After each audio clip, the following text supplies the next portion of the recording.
La historia que estoy a punto de contarte va a dejarte sin palabras. Rocío Sánchez Azuara logró algo que parecía imposible: conseguir que alguien confesara en televisión en vivo su responsabilidad en una muerte. No estoy exagerando. Este hombre admitió frente a millones de personas cómo sus decisiones y su cobardía llevaron a una tragedia que marcó la vida de Jason Jiménez para siempre. Antes de continuar, necesito aclarar algo importante. Jason Jiménez está vivo y bien. No hablamos de su muerte, sino de la muerte de alguien extremadamente cercano a él. Un familiar cuya pérdida devastó al cantante y cambió el rumbo de su vida. Durante años, todos creyeron que fue un accidente. Pero la verdad que salió a la luz en el programa de Rocío es completamente diferente y mucho más oscura. El programa empezó como cualquier otro episodio de casos sin resolver. Una familia destrozada buscaba respuestas sobre una muerte que nunca tuvo sentido para ellos. Desde el primer momento, sintieron que algo no cuadraba. Los detalles no encajaban, las explicaciones cambiaban según quien las diera, y cada vez que preguntaban, se encontraban con un muro de silencio. Rocío los escuchó con esa empatía genuina que la caracteriza. Ella sabe lo que es perder a un hijo, conoce ese dolor de primera mano. Les prometió que ese día iban a obtener las respuestas que llevaban años esperando. Y cumplió su palabra de una manera que nadie anticipó. Cuando el siguiente invitado salió al escenario, la tensión en el estudio se volvió palpable. Este hombre cargaba con algo pesado, algo que lo había estado destruyendo por dentro. La culpa estaba escrita en su rostro, en la forma en que evitaba las miradas, en el temblor de sus manos. Rocío comenzó con preguntas simples. ¿Dónde estaba ese día? ¿Qué relación tenía con el fallecido? ¿Qué recordaba de esos momentos? Pero sus respuestas eran vagas, ensayadas, llenas de inconsistencias. Y ahí es donde Rocío demostró su maestría. Empezó a presionar, no agresivamente, sino de forma quirúrgica. Cada pregunta revelaba una contradicción. Los tiempos no cuadraban, los lugares no tenían sentido, las fechas no coincidían. Entonces llegó el momento decisivo. Rocío sacó evidencia física. Documentos que nadie había visto, reportes médicos que contradecían la historia oficial, mensajes de texto del día de la tragedia. El rostro del hombre palideció. Sus manos temblaron más fuerte. Cuando vio que Rocío sabía mucho más de lo que él pensaba, algo dentro de él se quebró. Y comenzó a confesar. Con lágrimas corriendo por su rostro, reveló la verdad completa. No fue un accidente. Hubo negligencia deliberada. Hubo decisiones conscientes que llevaron directamente a la tragedia. Hubo momentos donde se pudo haber llamado ayuda, donde se pudieron haber tomado acciones que habrían salvado una vida. Pero no se hicieron. No por ignorancia, sino por miedo, por egoísmo, por preocupación sobre las consecuencias personales. El hombre admitió que él personalmente pudo haber intervenido en múltiples ocasiones. Pudo haber llamado una ambulancia antes, pudo haber administrado primeros auxilios que sabía hacer. Pero no lo hizo. Y explicó por qué: miedo a las repercusiones legales, cobardía pura, preocupación por su propia reputación y su familia. Puso sus propios intereses por encima de una vida humana. La familia reaccionó con gritos de angustia y lágrimas incontrolables.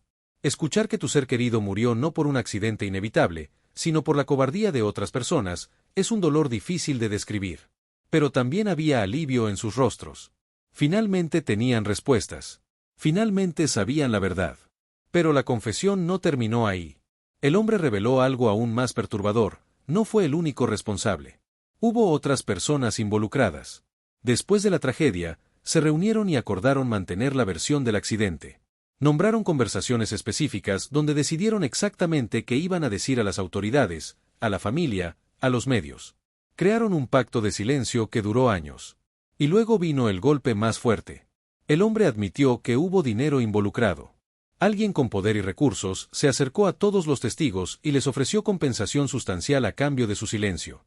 Cuando Rocío preguntó quién, la respuesta hizo jadear a todos en el estudio: Eduardo Sandoval, el manager de Jason Jiménez. Según el confesante, Sandoval vio la tragedia como un problema potencial para la carrera emergente de Jason. Si se revelaba la verdad, podría generar escándalos que dañarían su imagen comercial. Así que actuó rápido. Pagó a los testigos, usó sus conexiones para influir en la investigación policial, todo para proteger su inversión en Jason. La familia, al escuchar que no solo encubrieron la verdad, sino que fueron pagados por hacerlo, estalló en furia. Rocío tuvo que intervenir físicamente para evitar que la situación escalara. Pero también les dio espacio para expresar su rabia justificada. No les pidió que se calmaran. Entendió que tenían todo el derecho de estar furiosos. El confesante también habló sobre cómo esta muerte afectó a Jason. Cayó en depresión profunda, su música se llenó de dolor palpable. Cuando Jason canta sobre pérdida y vacíos que no se llenan, está cantando específicamente sobre esta persona.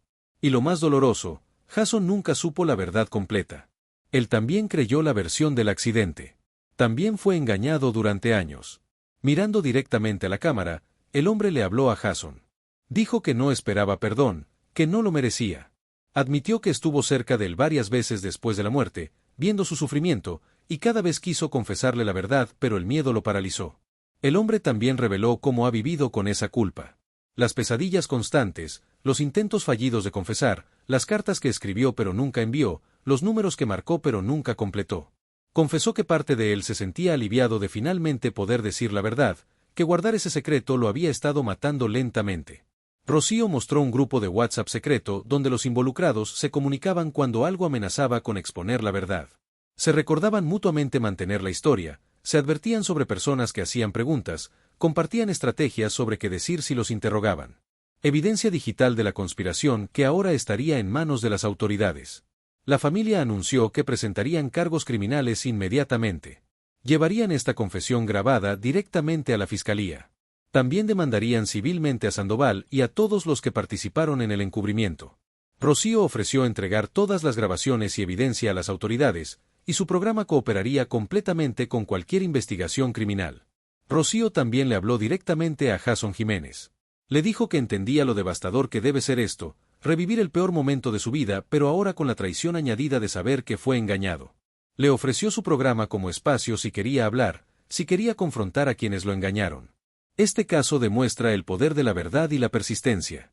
Esta familia nunca se rindió, nunca aceptó la versión oficial, y finalmente obtuvieron las respuestas que merecían.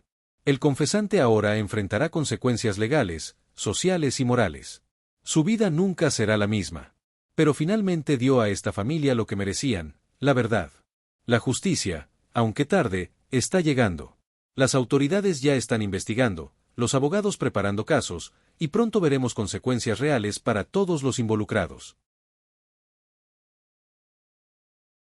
Lo más impactante de todo esto es que durante años, Jason Jiménez construyó su carrera artística sobre el dolor de una mentira. Cada canción, cada lágrima en el escenario, cada entrevista donde hablaba de su pérdida, estaba basada en una versión falsa de los hechos. El público conectaba con su sufrimiento genuino, pero nadie, ni siquiera él, conocía la verdadera dimensión de la traición. Imagina por un momento lo que debe sentir Jason en este instante. No solo perdió a un ser querido, sino que ahora descubre que personas en las que confiaba conocían la verdad y eligieron ocultársela. Peor aún, su propio manager, el hombre que supuestamente protege sus intereses, fue quien orquestó el encubrimiento. La persona que lo ayudó a construir su carrera lo hizo mientras guardaba el secreto más devastador de su vida. Rocío Sánchez Azuara llevaba preparando este episodio durante meses. No fue casualidad que tuviera toda esa evidencia. Su equipo de investigación trabajó incansablemente, hablando con testigos anónimos, revisando documentos públicos, siguiendo pistas que otros habían descartado. Rocío sabía que necesitaba pruebas irrefutables antes de confrontar al responsable en televisión nacional. No podía arriesgarse a que el hombre simplemente negara todo y se fuera. La estrategia de Rocío fue brillante. Primero dejó que el hombre contara su versión, que se sintiera cómodo, que pensara que tenía control de la narrativa. Luego, poco a poco, comenzó a revelar las inconsistencias. Cuando el hombre ya estaba nervioso pero aún defensivo, ahí fue cuando sacó la evidencia física. El timing fue perfecto. Si hubiera mostrado las pruebas demasiado pronto, el hombre podría haberse cerrado completamente. Pero esperó hasta el momento exacto donde él estaba vulnerable, donde sus mentiras ya estaban expuestas, donde ya no tenía escapatoria. Y funcionó. La confesión que obtuvieron no fue forzada ni coercionada. Fue el resultado de años de culpa acumulada, finalmente encontrando una salida. El hombre estaba roto, agotado de cargar con ese secreto. En cierto modo, Rocío le dio el permiso que necesitaba para finalmente liberarse de esa carga, aunque sabía que vendría con un precio terrible. Lo que hace que este caso sea aún más complejo es la red de complicidad que involucra. No estamos hablando de una sola persona que cometió un error y lo ocultó. Estamos hablando de múltiples individuos que conscientemente decidieron, día tras día, año tras año, mantener una mentira colectiva. Cada uno de ellos tuvo cientos, quizás miles de oportunidades para hacer lo correcto. Y cada vez eligieron no hacerlo. Piensa en las conversaciones que debieron tener entre ellos. Las veces que alguno expresó dudas y los demás lo convencieron de mantenerse callado.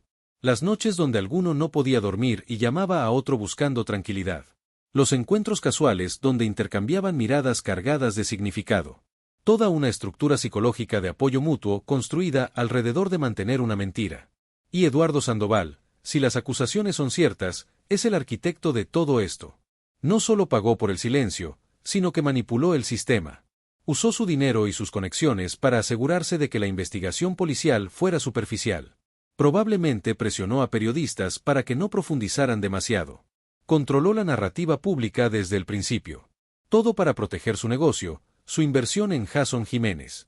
Lo irónico es que Sandoval probablemente se justificaba a sí mismo diciendo que lo hacía por Jason.